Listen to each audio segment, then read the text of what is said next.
The fall and sack of the city of Troy at the hands of an avenging Greek army is one that has been told for some 3,000 years, but contained within it are clues to a much wider global collapse, with lessons for our own 21st century. In 1300 BC, at the height of the Bronze Age, the great powers of Egypt, the Hittites in central Turkey, the Greeks, Babylonians, and Middle Eastern city-states would have seemed secure to any merchant sailing around the Mediterranean. None more so than the walled city of Troy, on Turkey's northwest coast at the mouth of the Dardanelles. Ships were often forced to wait in its harbors for suitable wines to sail into the Sea of Marmara and Black Sea, so it was ideally placed to grow rich by taxing this trade. Yet just over 100 years later, by about 1170 BC, almost all these civilizations had collapsed. In the Dark Age that followed, even the art of writing was lost. In Greek mythology, the tale of the fall of Troy was encapsulated in two epics, the Iliad and the Odyssey, traditionally attributed to the poet Homer, and set down in writing about 400 years later. He wasn't writing history, but it is apparent that Troy was an important fortified place, says J. Leslie Fitton, keeper of the Department of Greece and Rome at the British Museum. The Bronze Age was typified by palace-based states all interacting and partially dependent on each other, which has similarities with our own age with its interconnected economies and financial markets, just-in-time manufacturing processes and international supply chains. The key commodity of the age was bronze, without which no country could equip an army. The copper came from Cyprus, but the tin had to come 4,000 kilometers, 2,500 miles, from Afghanistan, transported overland to Syria and then in ships along the coast. It was as vital as oil is now. Dr. Carol Bell, of University College London, says that getting enough tin to produce weapons-grade bronze would have exercised the minds of rulers in the same way that supplying gasoline to the American SUV driver at reasonable cost occupies the mind of a U.S. president today. In the 21st century, we are still vulnerable to interruptions to global trade. In 2012, global oil prices climbed after Iran threatened to close the Straits of Hormuz, through which about 20% of global oil supplies pass. Iran said this would cause a shock to markets that no country could manage. Last year, a Chatham House think tank report urged governments to do more to protect key choke points on trade routes. It said the Dardanelles, the Turkish Straits, were particularly critical for wheat. A fifth of global exports pass through them each year. A serious interruption at one or more of these choke points could conceivably lead to supply shortfalls and price spikes, with systemic consequences that could reach beyond food market, it added. Back in the Bronze Age, it didn't take much to cause economic chaos. You only need a few small interruptions or environmental problems, says Andrew Shapland, Greek Bronze Age curator at the British Museum. Then as now, climate change was a key factor.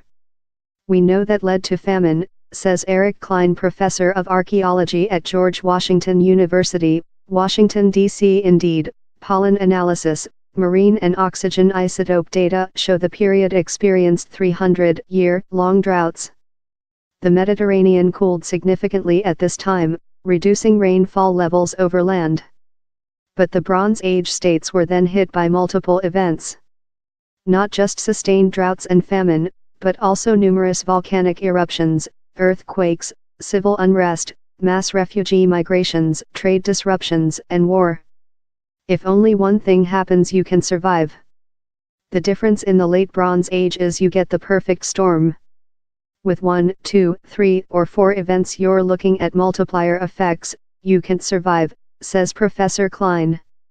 Our own world may be more resilient, yet even today earthquakes can cause economic chaos.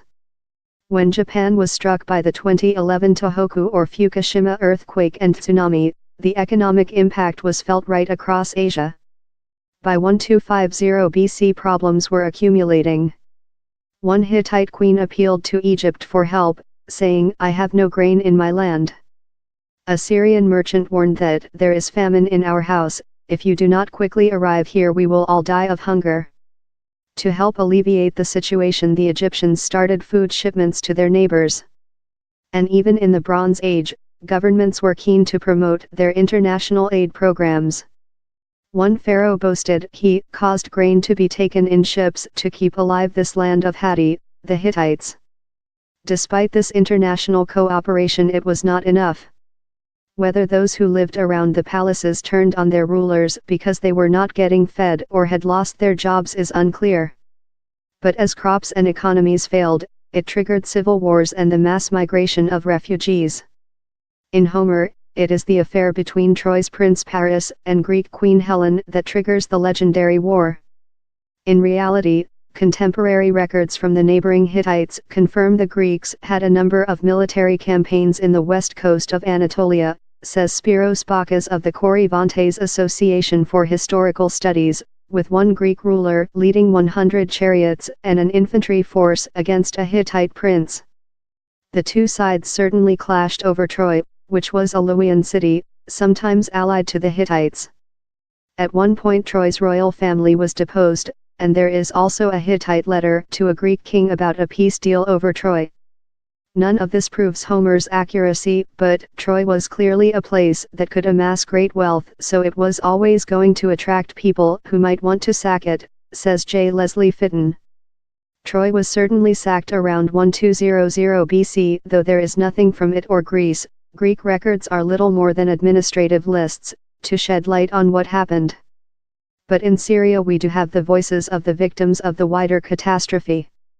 The ruler of Ugarit, wrong-footed by fast-moving events, asked for help saying, "All my troops and chariots are in the land of Hatti and all my ships are in the land of Lucca."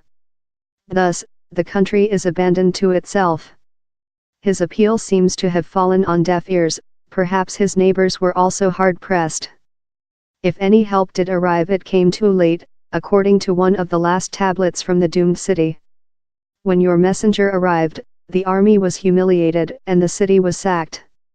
Our food in the threshing floors was burned and the vineyards were also destroyed. Our city is sacked.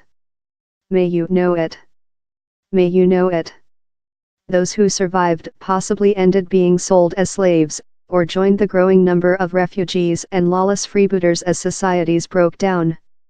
For their part, the Egyptians had a simple answer to what caused all the Bronze Age states to collapse: it was all the fault of different groups from around the Mediterranean, groups they called the Sea Peoples.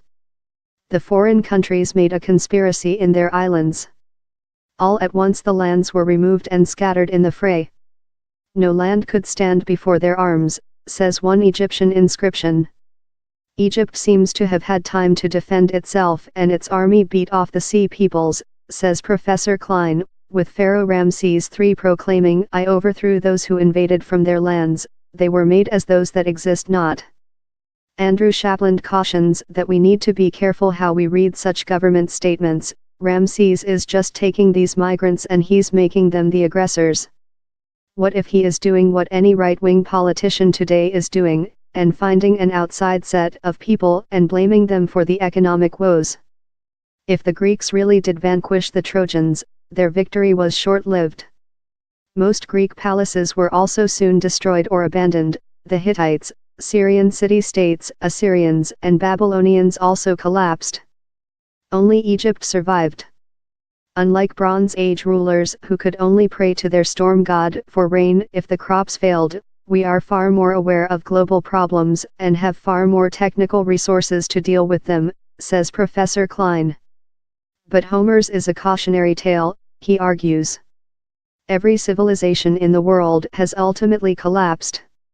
It would be very hubristic to think we will be the only civilization to survive.